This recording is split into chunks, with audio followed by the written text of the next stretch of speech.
தமிழக வானிலை ஊடக நேயர்களுக்கு இனிய மாலை வணக்கம். அதிகாரப்பூர்வ வானிலை ஆய்வு அறிக்கைக்கு இந்திய வானிலை ஆய்வுத்துறை அறிக்கையை பார்க்கவும்.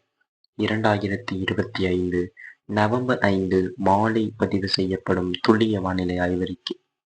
இன்றைய அறிக்கையில வரக்கூடிய நாட்கள் மழைப்பொழிவு எப்படி, வரக்கூடிய நவம்பர் மாத நிகழ்வுகள் அமைவு எப்படி, இன்றைக்கு மழைப்பொழிவு எப்படி, வரக்கூடிய நாட்களின் மழைப்பொழிவு தீவிரம் எங்கே, டிசம்பர் ஜனவரியிலே மழைப்பொழிவு எப்படி அமையும் என்பது குறித்து நாம் பார்ப்போம். முதலாவதாக இன்றைய மழைப்பொழிவு முதல்ல பார்த்து முடிச்சிருவோம். இன்றைய மழைப்பொழிவு பார்த்தோம் அப்படின்னா, தற்போது கோயம்புத்தூர் மாவட்டத்தின் மலையோர பகுதிகள் ஆங்காங்கே மழைப்பொழிவானது பொழிந்து கொண்டிருக்கிறது. குறிப்பா பழனிமலை சுற்றுவட்டார பகுதிகள், உடுமலைப்பேட்டை சுற்றுவட்டார பகுதி, பொள்ளாச்சி, தாராபுரம் இங்கெல்லாம் மழைப்பொழிவு. அதே போல கோயம்புத்தூர் தலைநகர் பகுதிகளிலும் மிதமான மழைப்பொழிவை கொடுத்து கொண்டிருக்கிறது. அதே போல மதுரை மாவட்டத்தில் சில பகுதிகளில் கனமழை பெய்து கொண்டிருக்கிறது. குறிப்பா மதுரை தலைநகர் பகுதி, மாநகர் பகுதி மற்றும் உசிலம்பட்டி, மேலும் மேலூர், சிவகங்கா உள்ளிட்ட பகுதிகள், அருப்புக்கோட்டை சுற்றுவட்டார பகுதிகளில் மழைப்பொழிவை கொடுத்து கொண்டிருக்கிறது. மதுரை மாநகரை சுற்றியுள்ள பெரும்பாலான பகுதிகளில் கன மழைப்பொழிவை கொடுத்து கொண்டிருக்கிறது. இந்த மழைப்பொழிவு அப்படியே திருச்சி மாவட்டம் மற்றும் சிவகங்கை, ராமநாதபுரம் மாவட்டங்களுக்கு முன்னேறி இன்று முன்னிரவிலே டெல்டா மாவட்டங்கள் வரை மழைப்பொழிவு கொடுக்க அமைப்பை ஏற்படுத்தும். இதுக்கப்புறம் மழைப்பொழிவு எப்படி முன்னேறும் அப்படின்னு பார்த்தீங்கன்னா, சிவகங்கை மாவட்ட பகுதிகள், திருச்சி மாவட்ட துறையூர், முசிறி, தொண்டி மற்றும் லால்குடி சுற்றுவட்டார பகுதி, திருச்சி தலைநகர் பகுதி இங்கெல்லாம் மழைப்பொழிவு கொடுக்கும். அடுத்ததாக பார்த்தோம் அப்படின்னா, அப்படியே ராமநாதபுரம் மாவட்டத்துடைய வடக்கு பகுதிகளுக்கு இன்றைக்கு மழைப்பொழிவு கொடுக்கும். பரவக்கோட்டை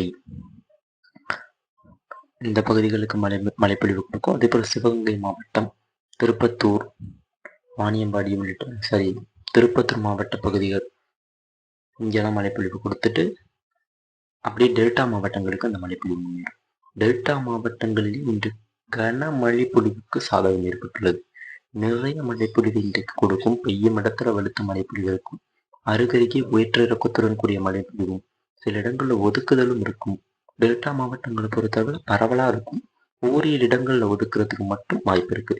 கடுமையான இடி மின்னலுடன் நிறைய மழைப்பொழிவு இன்றைக்கு இரவிலே சரியா ஒரு 10 மணிக்கு மேல மழைப்பொழிவை தொடக்கும். படிப்படியாக தஞ்சாவூர் மாவட்ட பகுதிகளில் தொடங்கி அந்த மழைப்பொழிவு அப்படியே திருவாரூர் மாவட்ட பகுதிகளுக்கு முன்னேறி நாகப்பட்டினம், மயிலாடுதுறை, காரைக்கால், புதுச்சேரி, கடலூர், ராமநாதபுரம் மாவட்டத்துடைய வடக்கு பகுதி, புதுக்கோட்டை சுற்றுவட்டார பகுதி, திருச்சி இங்கெல்லாம் மழைப்பொழிவை கொடுக்கும். இதே போல தினசரி மழைங்க நாளைக்கும் டெல்டா மாவட்டங்கள்ல இது திருச்சியோட கிழக்கு பகுதியிலிருந்து திருவள்ளூர் மாவட்டத்தின் பழவேற்காடு வரை, தெற்கே ராமநாதபுரம் மாவட்டம் வரை மழைப்பொழிவு கொடுக்கும். நிறைய மழைப்பொழிவை நாளைக்கும் கொடுக்கும். தீவிரமடைந்த மழைப்பொழிவை கொடுக்கும்.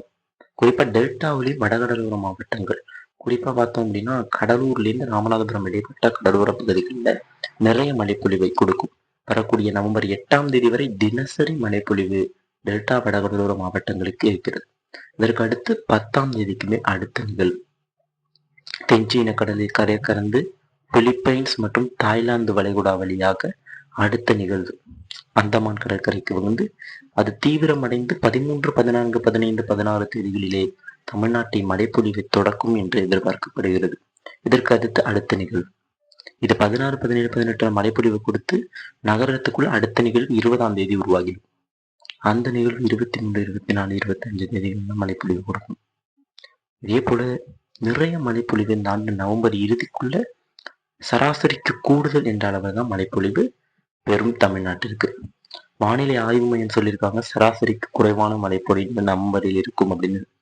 இல்லைங்க, சராசரிக்கு கூடுதல் மழைப்பொழிவு தான் நவம்பரிலும். டிசம்பரிலும் சராசரிக்கு கூடுதல் மிகுதியான மழைப்பொழிவு டிசம்பரில் இருக்கிறது. வானிலை அறிக்கையோடு இணைந்திருங்கள். நன்றி.